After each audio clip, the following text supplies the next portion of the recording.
Boa noite! Seja bem-vindo, seja bem-vinda ao Caminho Cronológico, onde a gente lê a Palavra de Deus em ordem cronológica. Eu sou Paulo Santos e aqui nós não apenas lemos as Escrituras, nós percorremos a história de Deus com a humanidade na sequência em que os fatos aconteceram. Nosso objetivo é tirar as peças do quebra-cabeça e enxergar o plano perfeito do Criador, do início ao fim. Prepara sua Bíblia, sua mente e o seu coração, porque a nossa jornada de hoje começa agora. Continuando em Êxodo, os capítulos 4, 5 e 6 que leremos hoje, eles aprofundam a narrativa do chamado de Moisés e o início do confronto com Faraó. É um momento de muitas dúvidas, resistência e a poderosa reafirmação da promessa de Deus. Vamos então? Êxodo, capítulo 4. O poder de Moisés para fazer milagres. Aí Moisés respondeu a Deus, o Senhor: mas os israelitas não vão acreditar em mim, nem vão dar atenção ao que eu falar, e vão dizer que o Senhor não me apareceu. Então o Senhor perguntou: o que é isso que você tem na mão? Um bastão. Em outras versões, um cajado, respondeu Moisés. Deus disse: jogue-o no chão. Ele jogou e o bastão virou uma cobra, e Moisés fugiu dela. Aí o Senhor ordenou a Moisés: estenda a mão e pegue a cobra pelo rabo. Moisés estendeu a mão e pegou a cobra pelo rabo, e de novo ela virou um bastão na mão dele. Então o Senhor disse: faça isso para provar aos israelitas que o Senhor, o Deus dos seus antepassados, o Deus de Abraão, o Deus de Isaque e o Deus de Jacó, apareceu a você. E o Senhor continuou: agora põe a mão no peito. Moisés obedeceu, e quando tirou a mão do peito, ela estava leprosa, branca como a neve. Põe outra vez na mão no peito, ordenou Deus, o Senhor.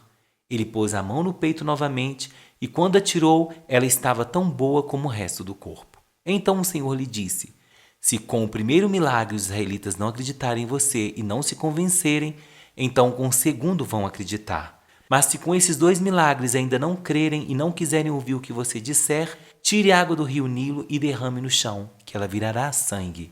Moisés respondeu ao Senhor: ó Senhor, eu nunca tive facilidade para falar, nem antes nem agora, depois que começaste a falar comigo. Quando começo a falar, eu sempre me atrapalho. Porém o Senhor lhe disse: quem dá a boca ao ser humano? Quem faz com que ele seja surdo ou mudo? Quem lhe dá a vista ou faz com que fique cego? Sou eu, Deus, o Senhor. Agora vá, pois eu ajudarei a falar, e lhe direi o que deve dizer. Aí Moisés pediu: não, Senhor, por favor, manda outra pessoa. Então o Senhor ficou irritado com Moisés e disse: por acaso Arão, o levita, não é seu irmão? Eu sei que ele tem facilidade para falar. Além disso, ele está vindo para se encontrar com você e vai ficar contente ao vê-lo. Você falará com Arão e lhe dirá o que ele deve dizer. Eu os ajudarei a falar e direi o que vocês devem fazer. Arão falará ao povo em seu lugar.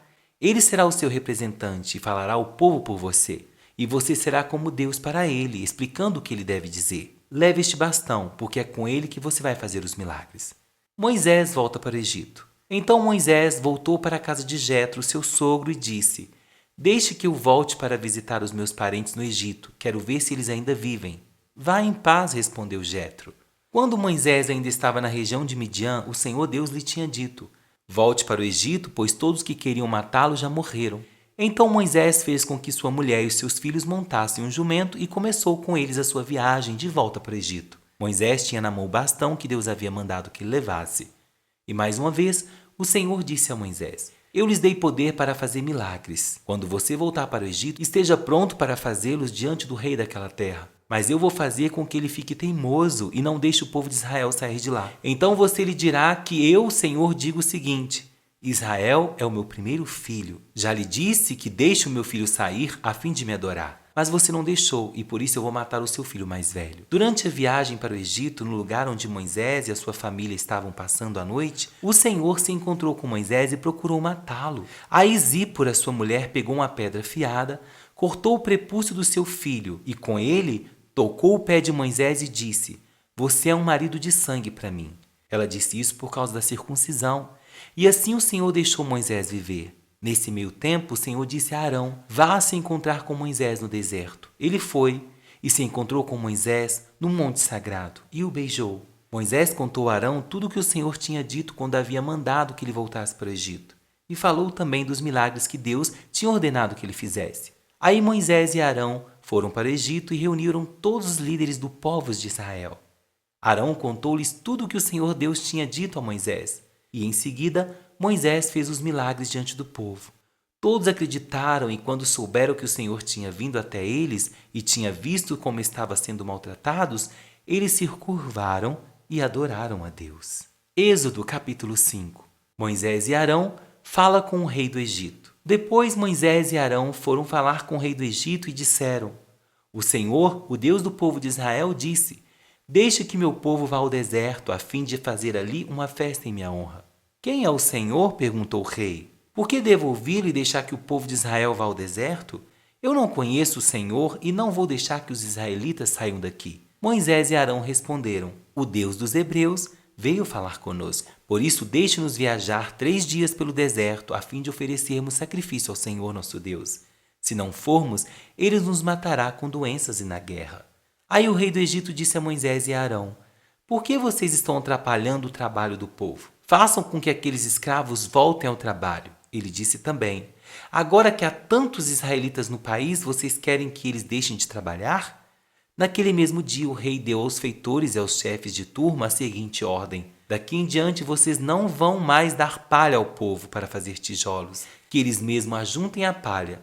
Mas vocês exigem que eles façam a mesma quantidade de tijolos, nem um tijolo a menos. São uns preguiçosos e é por isso que gritam: Vamos oferecer sacrifício ao nosso Deus. Faça essa gente trabalhar mais duro e os mantenham ocupados, a fim de que não tenham tempo de ouvir mentiras. Então, os feitores e os chefes de turma saíram e foram dizer o seguinte ao povo: O rei disse que não vai mais fornecer palhas a vocês.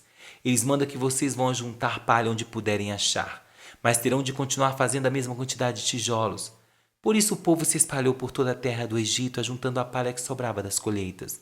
Os feitores forçavam os israelitas a fazer todos os dias a mesma quantidade de tijolos que costumavam fazer quando recebiam palha. Os feitores batiam nos israelitas, chefes de turmas que haviam sido encarregados do trabalho, e perguntavam: Por que vocês não estão fazendo a mesma quantidade de tijolos que faziam antes? Então os israelitas, chefes de turma, foram se queixar ao rei. Eles disseram: Por que é que o Senhor nos trata assim? Nós que somos seus empregados, agora não nos dão mais palha, mas exigem que continuemos fazendo tijolos. Além disso, bate em nós. No entanto, os seus feitores é que são culpados. Mas o rei respondeu: Vocês são os preguiçosos e não querem trabalhar. É por isso que estão pedindo que os deixe ir oferecer sacrifício a Deus, o Senhor. Voltem ao trabalho, vocês não receberão palhas, mas terão de fazer a mesma quantidade de tijolos. Os israelitas, chefes de turma, viram que estavam numa situação difícil, quando lhe foi dito que fizessem todos os dias a mesma quantidade de tijolos que faziam antes. Depois de falarem com o rei, eles se encontraram com Moisés e Arão, que o estavam esperando, e lhes disseram: O Senhor Deus está vendo o que vocês estão fazendo e o castigará, pois por causa de vocês, o rei e os seus funcionários estão com ódio de nós. Vocês deram a eles um motivo para nos matarem. Moisés fala de novo com Deus. Moisés falou outra vez com Deus, o Senhor. Ele disse: Ó Senhor, por que trata tão mal este povo? Por que me mandaste para cá? Pois desde que vim falar em teu nome com o rei do Egito, ele tem maltratado este povo, e tu não fizeste nada para ajudá-los. Êxodo capítulo 6. Então o Senhor Deus respondeu a Moisés: Agora você verá o que vou fazer com o rei do Egito. Eu vou obrigá-lo a deixar que meu povo vá embora. Sim, eu o forçarei a expulsar os israelitas do seu país. Deus chama Moisés. Deus disse a Moisés: Eu sou o Senhor. Eu apareci a Abraão, a Isaque e a Jacó como Deus Todo-Poderoso, porém não deixei que me conhecesse pelo meu nome de Senhor. Fiz uma aliança com eles e prometi dar-lhes a terra de Canaã, onde tinha vivido como estrangeiro. Agora eu ouvi os gemidos dos israelitas que estão sendo escravizados pelos egípcios, e lembrei da aliança que fiz com eles. Portanto, diga aos israelitas o seguinte: Eu sou o Senhor, vou livrá-los da escravidão do Egito, e estenderei o braço poderoso para fazer cair sobre os egípcios um castigo horrível, e salvarei vocês. Farei com que vocês sejam o meu povo e eu serei o seu Deus. Vocês ficarão sabendo que eu sou o Senhor seu Deus, o Deus que os vai livrar da escravidão do Egito. Eu os levarei para a terra que jurei que daria a Abraão, a Isaque e a Jacó, e eu darei essa terra para ser propriedade de vocês. Eu sou o Senhor. Moisés repetiu essas palavras aos israelitas, mas eles não quiseram ouvi-lo, pois estavam desanimados por causa da dureza da sua escravidão. Então o Senhor disse a Moisés: Vá dizer a Faraó, rei do Egito, que deixe que os israelitas saiam do país. Porém Moisés respondeu ao Senhor: Se até os israelitas não querem me dar atenção, o rei também não vai querer. Eu não tenho facilidade para falar. No entanto, o Senhor ordenou que Moisés e Arão dissessem aos israelitas e a Faraó, rei do Egito, que eles dois tinham ordem para tirar do país o povo de Israel. Os antepassados de Moisés e Arão.